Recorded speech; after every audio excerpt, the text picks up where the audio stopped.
Welcome back to the Weekly Lens on Hopefully Ever After. This past week, there was something going on in Washington that I'm going to cover, and some of you will just have to stick with me to the end on it because if you haven't gone down this rabbit hole, it's honestly hard to believe that it's a real thing. It sounds like a movie. I think they make a lot of movies to show us what's really happening or what they're actually planning, but we can leave that opinion aside if you want. I have a wild story for you today, and digging for hope at the end of it is going to require a real big shovel, but we're going to do it.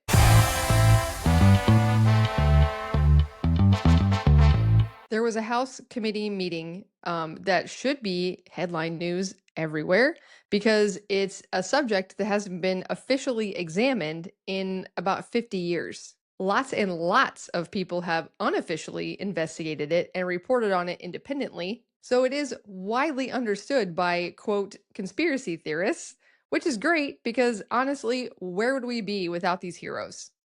So on Tuesday of last week, Representative Luna, she's chairwoman of the Task Force on the Declassification of Federal Secrets. That sounds fun, right? She led a committee hearing on a, quote, old CIA program called MK Ultra. If you're not familiar with that term, it was literally a government program that researched human mind control. It had two predecessor programs, Project Bluebird and Project Artichoke, and it's also connected to Project Paperclip, wherein the US convinced top German scientists and intelligence officers to come here and to work for our government instead of being hanged for their war crimes after World War II. I'm sure that was a tough decision for them to make. I'm going to give some background here on the MK Ultra program for those who haven't come across this type of information before, because it can take a little while for our brains to actually be able to hear things like this and believe that it could be possible. It is not fun to find out about this stuff. I will give you fair warning, but I do think that it's important. MK Ultra officially began in 1953. It ran illegally for 20 years, and it was focused on developing drugs and procedures for mind control, psychological torture, and biological warfare. Hear that again. We are not talking about this as if it is a conspiracy theory.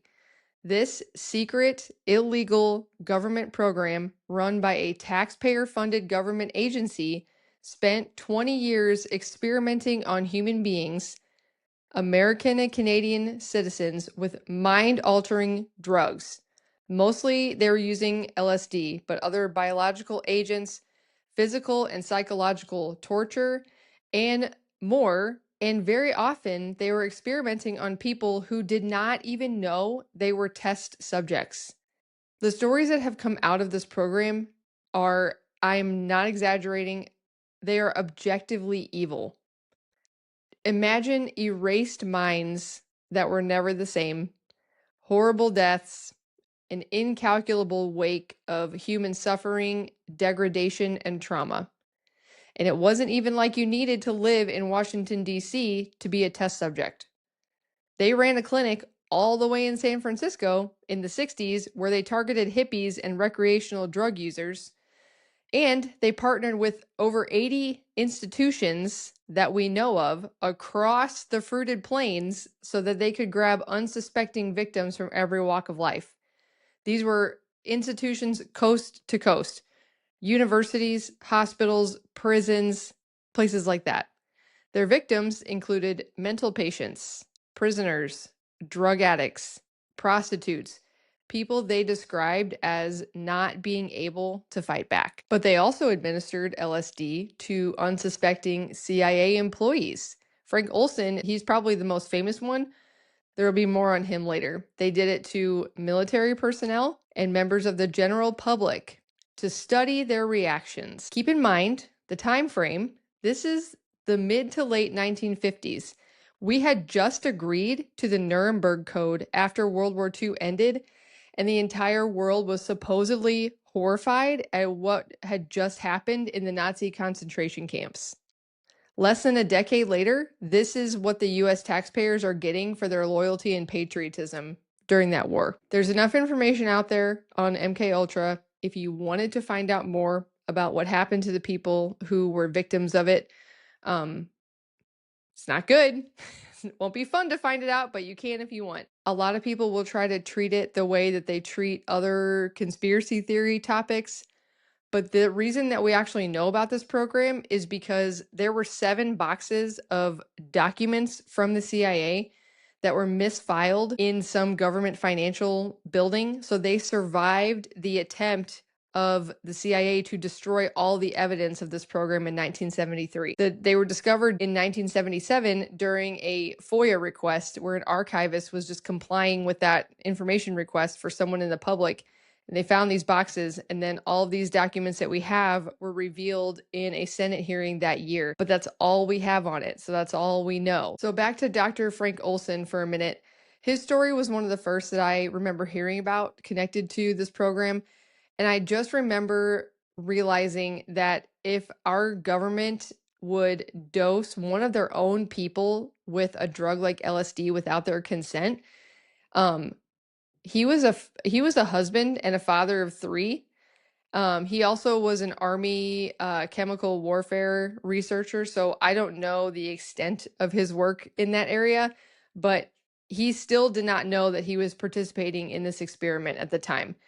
And he ended up dead a few days later. And whether that was from the blunt force trauma on his head before he exited his 13th-story hotel room window or from the fall itself, I don't know that it's ever been proven either way, but he did end up dead. And that was just a wake-up call for me that there's a real dark side to the way that this world works, and that what we're told about the functions and the purposes of our governments and their end goals does not match up with the realities of them using unsuspecting citizens as test subjects and psychological warfare fodder. There probably are some people who would defend this type of thing and say that that is just the unfortunate means required by the end goal of staying on top of national security.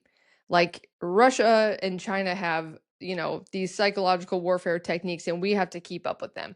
But there is no world in which it is morally acceptable to experiment on human beings without their consent, especially when the experiment is whether or not you can break and control their minds.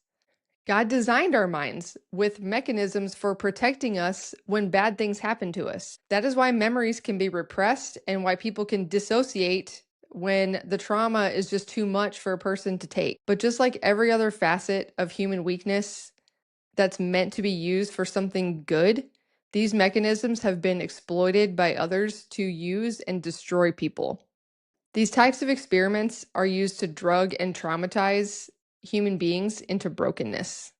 They break the mind in order to rebuild the person into an entity that benefits the goals of that program. They build what they call alter personalities, ALTER, like short for alternate. They build alter personalities into individual people that can be used in whatever political or social situations call for them. These alters are programmed to become the personality of that person with certain triggers, almost like schizophrenia, except it's intentional and it's controllable by the handlers of that person. You can probably think of a few celebrities that you're like, that was a really weird thing they just did or said or whatever, and maybe this applies.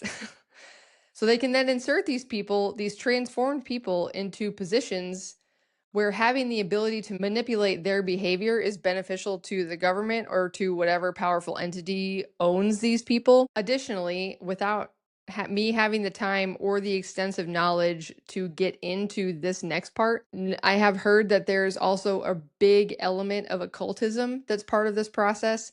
Lots of ritualistic practices and calling on powers that are not of God to grant power to people through sacrifice, which is not at all unlike the pagan worship that is found in the Bible. Those demons never went away, and they still require sacrifices, but we just call it something else. Anyway, these subjects often get discussed with like broad and historical perspectives, but what I'm most interested in reminding us about with this today is that these people affected by this story are real people. They are real families that were really broken by the callous, indifferent disregard of those who decided that their experiments were worth the dignity and safety of their victims and the health of their families. Like I said, Frank Olson had a wife and 3 kids, one of whom, when he got older, had his dad's body exhumed for further investigation into his death. That's just one family broken by an untimely and unnecessary death, and presumably 3 more families through his children who will be affected by their early life experiences later with their own families. And with almost all the evidence destroyed, it's impossible to know the real human toll of this one covert government program.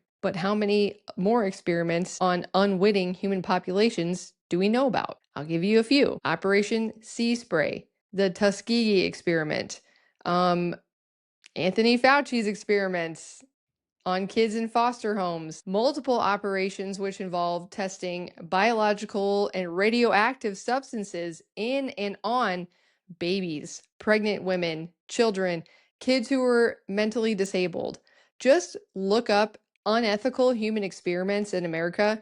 The list goes on and on. Between government agencies and the military, there has been a near constant stream of illegal experimentation going on American citizens for the past 100 years. And that doesn't even count any of the social engineering that goes on. And it makes me even more certain that the tic-tac-toe clouds and the constant haze that I see in our skies every day isn't natural at all. My whole point of illustrating all these details is just to drive home that this is a real thing, a known reality of our country that we should accept and be aware of as the government continues to try to convince us to do one thing or another. And we're getting to the hope, I promise. I want to tie this to one other newsworthy story before we get there. Charlie Kirk was assassinated 10 months ago. That event moved people in ways that they didn't understand at the time, and I include myself in that. I've been very, very interested in the truth about what happened to him, and I have followed the story every day since then. And in the interest of time here today, I'm not going to get into any of the details of what has come to light so far. We haven't even had a trial yet. But I do just want to talk about one thing of like from this experience and following this case that I think about all the time now. I believe that this one case has already changed the way the public will accept news. And I purposely say accept news because I don't think that we are willing to just receive it any longer. The fact that anyone with a camera and the guts to go in front of it can investigate and report on anything they want, like MK Ultra, like the Charlie Kirk case, that fact completely destroys the news machines that the powers that be have relied on for so many decades to control what we think about every national news event. And the public will no longer be accepting stories that don't add up. They will no longer be accepting missing or impossible facts. We will no longer be accepting authoritative decrees of what transpired, or maybe most importantly, inauthenticity of the people who are part of the story, which is very difficult to hide. It's very easy to pick up on something, on someone who is not acting right in the situation that they're in. They have solidified the distrust of millions and millions of people around the world in the authority of not only the US government, but also of things like huge nonprofits like TPUSA and orphanages in Eastern Europe, the seedy underbelly of the tax-free charity networks with ulterior motives has been exposed, and we just can't unsee it. The fraud and the corruption extends beyond any of the boundaries that I had ever even considered in my lifetime. And as a result, they have completely lost control of the narrative, and more people are questioning more things every day. I'm not sure where that will lead us, but that's where we're at right now. So where's the hope? Well, I think there's a lot to be said for coming to grips with what people are capable of doing to other people. Instead of living in a mindset that tells me, well, because the law says that the government isn't allowed to experiment on me without my consent, then they're not doing that. Like Just because the law says something, that doesn't mean that that's our reality. It's sad that we have to think that way, but realistically, I think it's good practice. And on top of that, I have heard and seen a lot of people talking in the last 10 months, in the last 6 years, however long we've been here for. I've seen and heard a lot of people talking about their experience of finding out these awful things that have been hidden from our history. And then when they realize that there is real evil in the world, that pushed them to also realize that there is the opposite, which is real good, which is God. And that realization that motivations and actions of people are not neutral, and that there are such things as good and evil, that forces a person to make a choice. We're naturally made for purpose. We're made to serve. God gave us free will, so we get to choose whom we serve. And that may mean that we decide to love God and put Him first in our decisions and how we treat each other and ourselves. Or it might mean that we choose to serve ourselves and we're willing to make a deal with the devil to advance our own will and our own power. And from experience, I can say that when you truly recognize that Jesus is king of this world and you recognize heaven as the eternal promise that it is, it propels you not only to follow Jesus, but to learn how to follow Jesus. I didn't know how to do that in my day-to-day life when I first started trying. I had to unlearn some habits. I had to learn as I went what the church taught about faith and morality, and then recalibrate my life accordingly. And it's not easy, but learning the lesson that nothing that I preferred or coveted in my previous life amounted to anything compared to the importance of Christ was the most important lesson that I could have learned. Because Adam and Eve failed to trust that God had their best interests at heart when He told them not to eat from that tree. And we do the same thing every time we sin. We fail to trust that God's plan for man is for our best interest. We think if He asks us not to do something that we really, really want to do, we think that He's withholding something from us. So we go about our life sinning in ways that have just been normalized by our society and telling ourselves that we're still obedient. And personally, I think it's going to become more obvious that the stakes of disobedience to God are very high. They're always high, right? Like they're always extremely high because heaven and hell are our choices every day. But I just think that we live in an era that's minimized the importance of our choices so much that God's presence is actually like hidden from people's everyday lives. But now, with the constant barrage of bad news that always seems to be so consequential and so far reaching, many people are starting to feel like they need to take the question of God more seriously than ever before. And as a society, we're going to have to relearn that each and every person has inherent dignity. There is no world in which experimenting on a human being without their consent is ethical or can be justified by the end. And another thing we need to relearn in society is that everything that's done in the dark will eventually be brought into the light. You can bury evidence of horrific crimes for decades, but the truth never dies. The people involved in MK Ultra were protected from prosecution by earthly authorities. Nobody ever went to jail again, like we always see, but they were still subject to judgment immediately upon their deaths, just as we all will be. And the truth of what happened really to Charlie Kirk will eventually come out because we're not accepting the provided Fed slop narrative and moving on after, the first week that it happened like they wanted us to. And there are many, many, many things coming to light from our history, and it's very overwhelming and it's very tempting to start believing that we have absolutely no power to change anything or to make a difference in the world. But remember that Jesus only needs a little mustard seed of faith to work with. If anything I've ever done in my life helps my family or helps one person get closer to heaven, then I'm glad that I did that thing. My goal cannot be to change the world. My goal can only be allowing myself to be changed to allow God to work through me in His ways. I don't know what that will entail. Is this part of that plan? I don't know. I hope so, because I'm enjoying it, but I'm not in charge here, so I don't know. So I know that I can't do anything about secret government programs that are indifferent to the dignity of citizens. And I know I can't do anything about what seems like an endless supply of evil or compromised people in powerful positions. But I do know that I can look to St. Peter and the apostles in Acts 5 when they tell the high priest that they must obey God rather than any human authority. If I have intentionally given my heart to God and done my best to actually find out what He says is right and wrong, and I do have the church teachings to help me dig more specifically into what that means for like our modern life circumstances.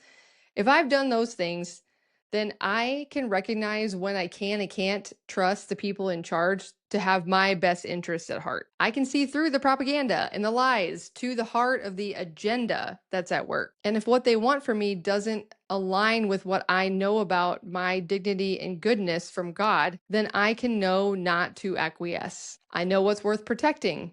And that is very hopeful. So that's this week's lens, a congressional hearing about a 50-year-old secret and the ancient truth underneath it that what is done in the darkness will eventually come to the light, one way or another. And facing that reality propels us closer to the truth that God is real and He has a better plan for us than we have for ourselves. He doesn't sell us short on our potential or our value. We're the ones who do that when we think that we can do it all. And I want to pray this week for the victims of these circumstances that they can't control, like the victims of these experiments that we talked about.